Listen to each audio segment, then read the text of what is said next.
everyone. Thank you for being here. Last talk of the day. We saved the best for last, like always.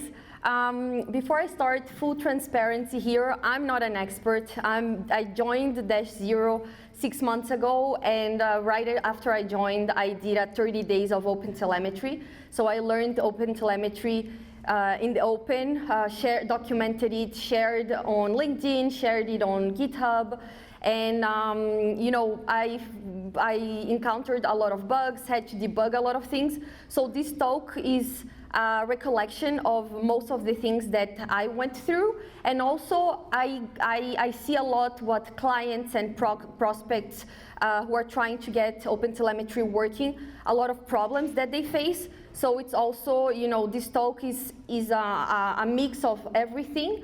It's not me coming here as an expert who has all the answers. I don't think any of us have the answer for everything. It's just what I learned, and hopefully it will be a little helpful for you as well. Now, about me, this is a really cool picture generated by AI. About me, I'm a Principal Developer Relations Engineer at Dash Zero. I'm also a Community Manager for the OpenTelemetry project. I'm a CNCF Ambassador. I organize this same event in New York, which is happening in on June 10th. So if you're there, if you know anyone that is in the area, you're all more than welcome to join. I can give you some discount codes if you know anyone or if you want to join. And it's really nice to be presenting instead of running the event. Also, this witch hat is a mindset, because debugging OpenTelemetry genuinely sometimes feels like dark magic. If you've been there and if you've read the documentations, you know how overwhelming it can get sometimes. A lot of times nothing works, so we're here to fix that today. First, I also want to give a shout out to the OpenTelemetry community, because OpenTelemetry just graduated on Monday. Woohoo! So finally, it's been a long time, a long journey, and this is huge. OpenTelemetry was accepted within the CNCF on May 7th, 2019. So think about it, it's been a long time. It became an incubating project on 2021, August 2021, and finally it graduated. So if you have contributed to OpenTelemetry, if you have filed issues, open PRs, you know, helped with the documentation, SIG groups, part of SIG groups, anything, congratulations, this is a big win for all of us, and it really shows how mature the project is. Now, before we get into the failures, let me just quick recap what OpenTelemetry is, because people that are starting, usually they get that wrong. They are a little confused. So OpenTelemetry is basically a standardized set of APIs, SDKs, semantic conventions, and utilities for collecting telemetry. And it's not a backend. This is really important.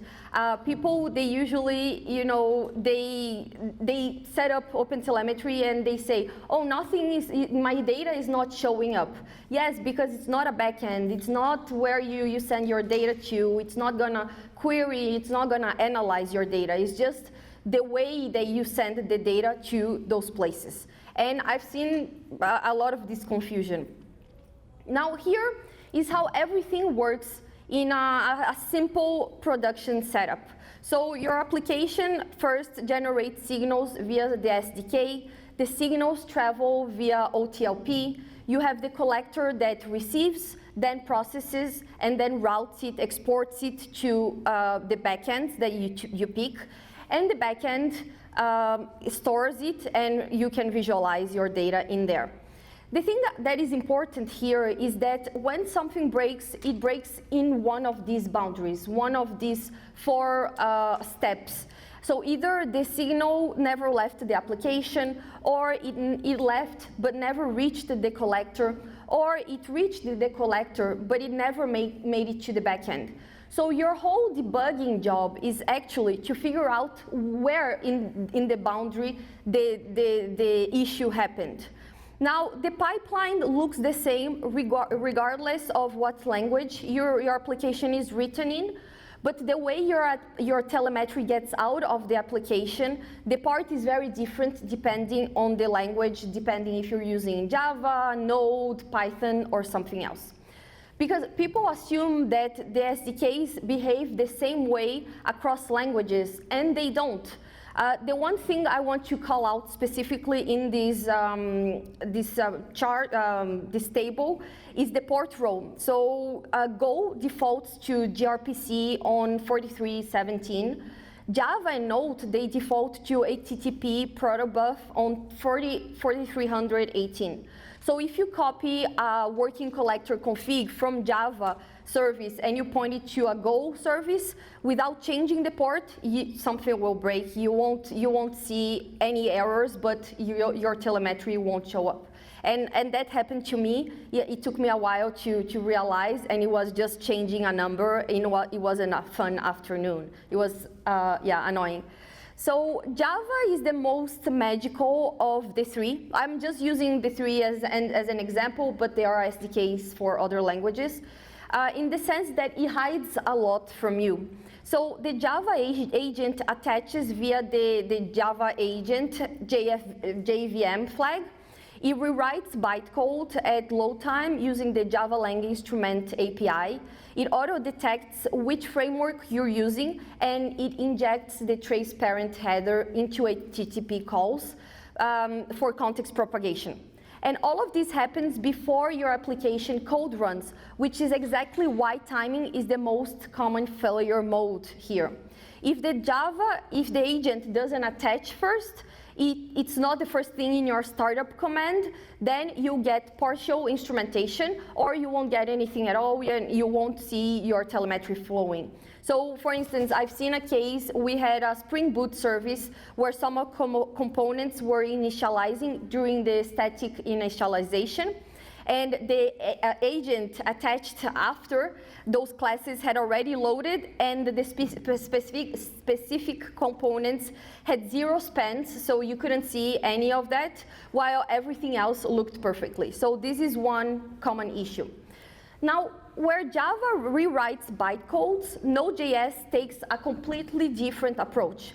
The require flag tells Node to load the instrumentation script before any of your application logic runs at all. So that script then scans the Node module, detects the installed library like Express, HTTP, MySQL, etc., and monkey patches them. So meaning it replaces their exported functions with wrapped versions that automatically creates and closes spans around every call.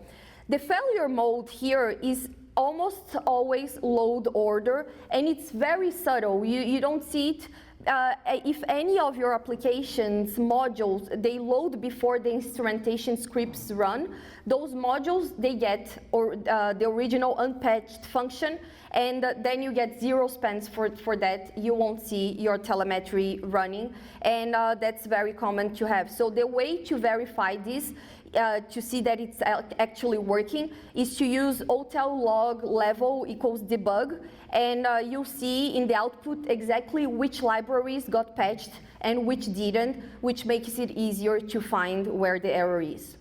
Now, Go doesn't do any of that. Go doesn't have any agent, it doesn't do monkey patching. Everything is explicit, which is very consistent with how Go works as a language. And it means there are 2 specific ways that you can silently lose all your telemetry without seeing any errors going on. So the first one is forgetting to defer span.end, the function. If you start a span and never end it, it will never export your telemetry. The fix here is just muscle memory. You have to remember the moment you write a trace.start function, the very next line should be to defer the span end before you write any other logic in that function. The second one is if you don't set a global trace provider. So if you call OTel.getTraceProvider before setting one, you get a no-op provider back. So it's not an error, it's just a no-op. Everything compiles, everything runs, and you still get 0 telemetry. So these both fail silently. A lot of times you don't know what's going on, but they are very common cases. Okay, so now we understand a little how the telemetry gets out of the applications. The next question is what happens once it leaves, and that's where the collector comes in.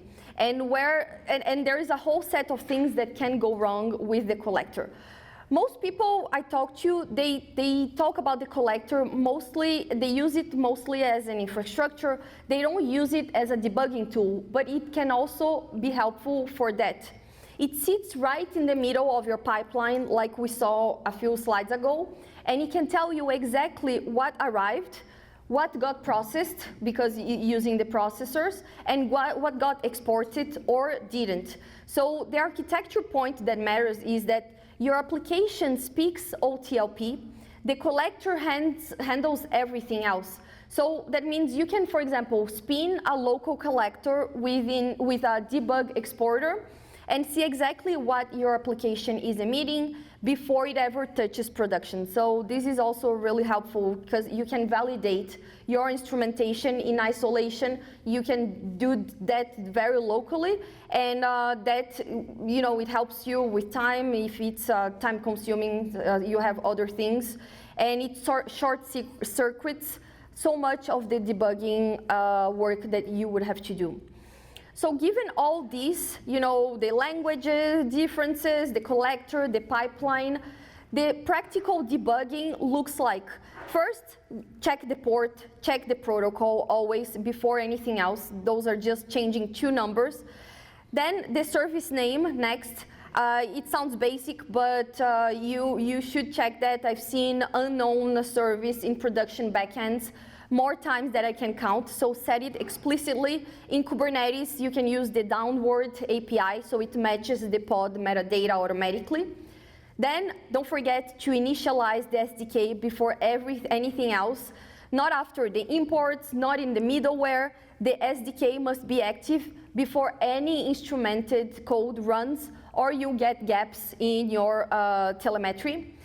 Also, don't forget to end all your spans in Go specifically, so defer the span.end immediately after you start the span. Make it a habit, you know, muscle memory is about doing that over and over again. And use a console or standard out exporter locally before you ever try a real backend. Which now brings us to this other slide. So on the left side, this is your console exporter output. So you can notice there where service.name lives, it's under resource attributes, it's not inside the spans on attribute, and that's the correct OTLP data model. So service name describes the source of the telemetry, it's not a specific operation. And if you see service.name inside span attributes, something is wrong and you have attribute problems down the line.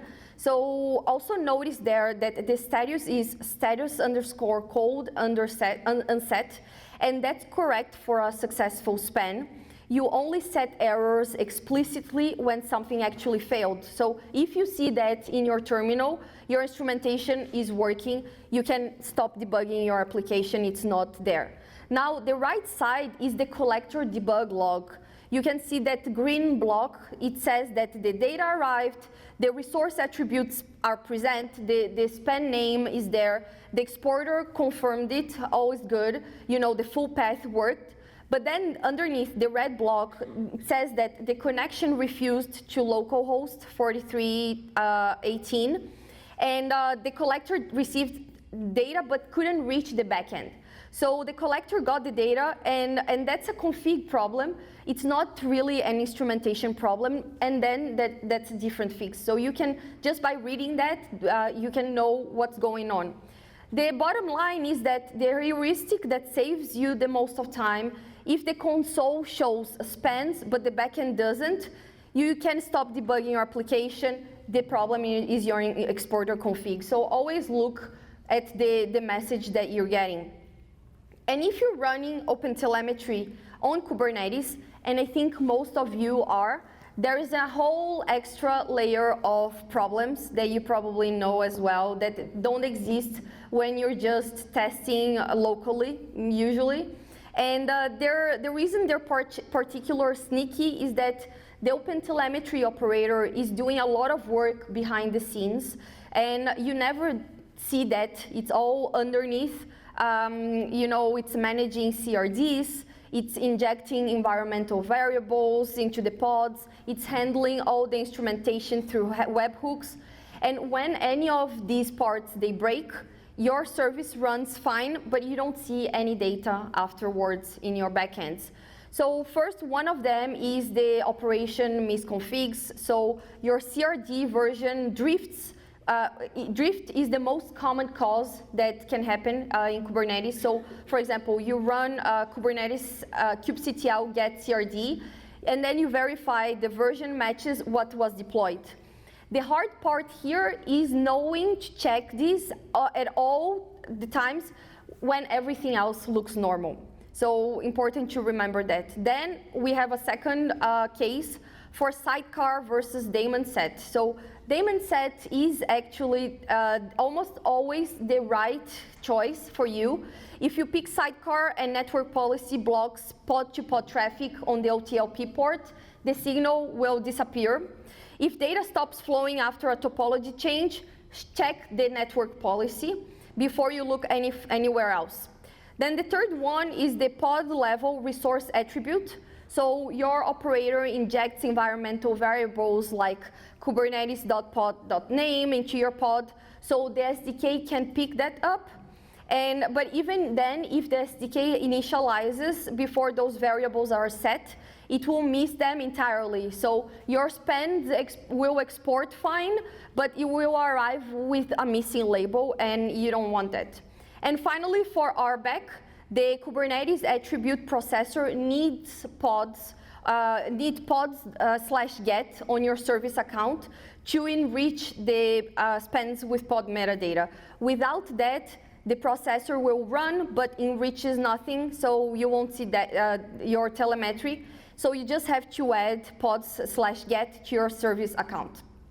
Now, I want to share a few tools that are helpful if you are using OpenTelemetry. They are all open source, they are free, and they make all of this much less painful. So the first one is OTelBin.io. You can just paste your collector YAML, and it will draw you a pipeline graph.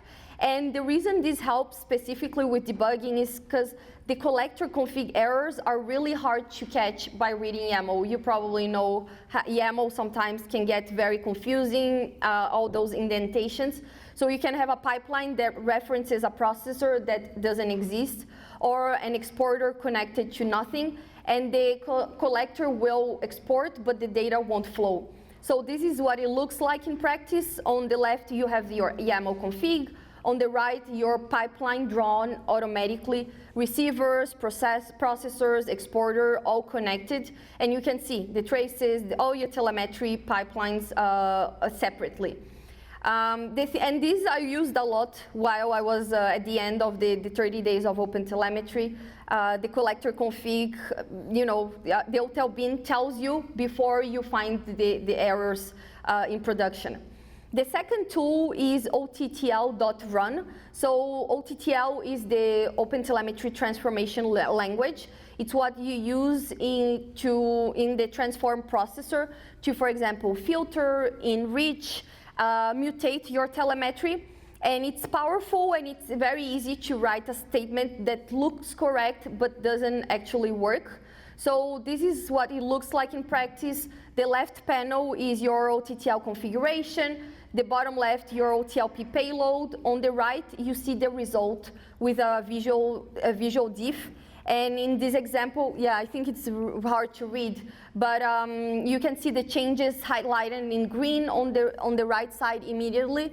And it's a really nice tool as well that they built, and they made it open source.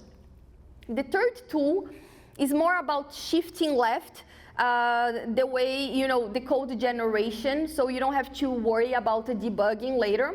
Everything I talked about today, so wrong ports, the missing service names, forgotten span.end in Go. Those are mistakes that happen when engineers, they are writing instrumentation from scratch. You need to understand your systems and you need to know how to instrument them, especially if you're doing manual instrumentation. But that also happens when AI coding agents are writing instrumentation from scratch, and more of this is happening. We're now writing our applications using AI. A lot of times AI doesn't know how to use OpenTelemetry. So this was built, -0, they created this, it's also open source. These agent skills, they teach your AI agents the correct OpenTelemetry patterns for your stack. So all the SDKs, you can use any that you want, but it tells the right semantic conventions, the right SDK initialization, the right context propagation, everything. So you can just ask, please instrument this specific application, this specific service, and it will follow all the patterns from OpenTelemetry. And now, just a short recap about today. Always verify your telemetry. So don't assume auto instrumentation works. It's not just magic. You know, 30 seconds with a console exporter tells you more than 30 minutes of staring at your SDK config. Remember the usual suspects, so wrong port first, missing RBAC, initialization timing. These three are usually the responsible ones for nothing is showing up. Context is king, so know the specifics for the language that you're using. Usually things, depending on the language, things will change. So as you saw, Java and Node, they handle propagation for you. Go doesn't. If you see orphan spans in a Go service, it's because you forgot to pass the context, probably. Then embrace the collector as your primary debugging layer. You can run it locally, enable the debug exporter with verbosity detailed, and read what comes out so you'll know what the problem is exactly in the pipeline. And also use the artifacts, so OTel bin, OTTL.run. Try to, when you're instrumenting, and probably you use AI at work a lot, use it as well to instrument your applications. It's free and it's very easy to use. This is a short one. Now let's get ready for the happy hour. If you want to connect on LinkedIn, feel free to add me. And if you have questions, I think I have some time for questions, or we'll do the raffle and happy hour after. Thank you.